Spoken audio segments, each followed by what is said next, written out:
የተራቆቱ መሬቶችን መልሶ ለማልማትና የስነ ምህዳር መዛባትን ለመከላከል የተከናወኑ የዘላቂ የመሬት አያያዝ ፕሮግራም ስራዎች ውጤታማ መሆናቸውን የደቡብ ኢትዮጵያ ክልል ግብርና ቢሮ አስታወቀ። ቢሮ የተገኙ ስኬቶችን በማስቀጠልና ማነቆችን በመቅረፍ ረገድ በቀጣይ በትኩረት እንደሚሰራ አመላክቷል። መስከረም ጌታቸው ዝርዝሩን ታቀርበዋለች። የደቡብ ኢትዮጵያ ክልል ግብርና ቢሮ ያዘጋጀው የግምገማ መድረክ ባለፉት ዓመታት በክልሉ 9 ዞኖችና 16 ወረዳዎች የተተገበሩ የዘላቂ የመሬት አያያዝ ወይም ኤስኤልኤም ፕሮግራም ስራዎችን በጥልቀት ለመፈተሽ ያለመ ነው። በመድረኩ ላይ የተገኙት የቢሮ አመራሮችና ከፍተኛ ባለሙያዎች እንደገለጹት በህብረተሰቡ ንቁ ተሳትፎ የተሰሩ የአፈርና ውሃ ጥበቃ ስራዎች በክልሉ በርካታ የተራቆቱ መሬቶች እንዲያገግሙና የውሃ ምንጮች እንዲነቃቁ አድርገዋል። ይህ ፕሮጀክት ተፈጥሮ ሀብትን ከመጠበቅ ተፈጥሮ ሀብትን ለምቶ እንዲኖር ከማድረግ የተጎዱት እንደገና አገግሞ እንዲኖሩ እንዲቀጥሉ ከማድረግ ሶዛት ኮሚኒቲው በኢኮኖሚ የበለጸገ ለችግሮች ጥሩ ችግሮችን መቋቋም የሚችል ኮሚኒቲ ሆኖ እንዲቀጥል ከማድረግ አንፃር አስተዋጽኦ ከፍተኛ ነው። ይሄንን እየሰራ ያለ ፕሮጀክት ነው። ፕሮግራሙ በክልላችን 16 ወረዳዎችን መሰረት አድርጎ ነው የሚሰራው። ግን አብዛኛው የሚሰራው ለሀገሪቱ በጣም ወሳኝ በሆኑ ኢኮሲስተሞች እና ጥቅም በሚሰጡ ሜጋ ፕሮጀክቶችን ከአደጋ ለመከላከል ነው የሚሰራውና አብዛኛው የዚህ የግቤ 3 የኮይሻ ኃይል ማመንጫ ግድብ፣ ማዜ ብሔራዊ ፓርክ፣ የጫሞ ሐይቅን መሰረት አድርጎ እነዚህን ለመጠበቅ ታልሞ የሚሰራ ስራ ነው።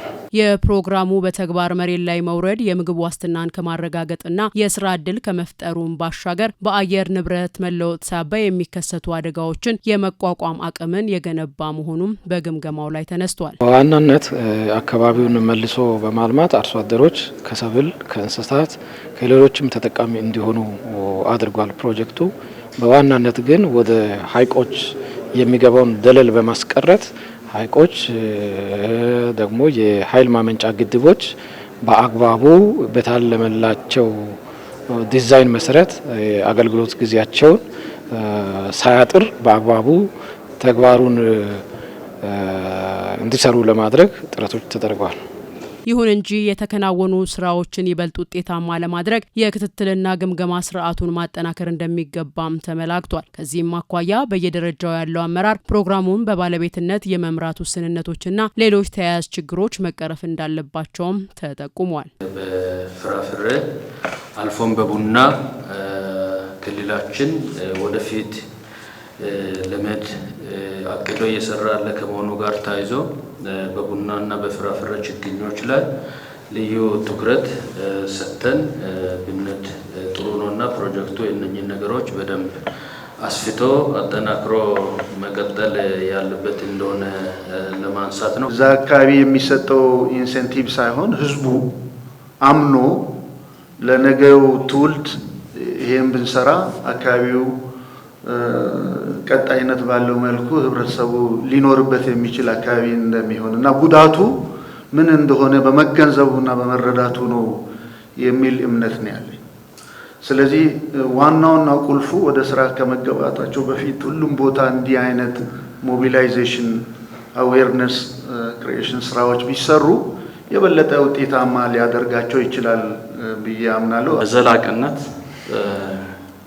የፕሮግራሙ ቀጣይነት እንዲረጋገጥ የተሰሩ ስራዎችን ባለቤት ሆኖ የሚመራ አካል የአፈርና ውሃ ጥበቃ ስራዎቻችን የተሰሩ ታች ያሉትን የመንከባከብ የመጠበቅ ባለቤት መፍጠር ተቋም የመገንባት ጉዳይ ዋናውና ትልቁ አንዱ ከስትሪንግ ኮሚቴ መነሻ ስነሳ ማህበራት ናቸው።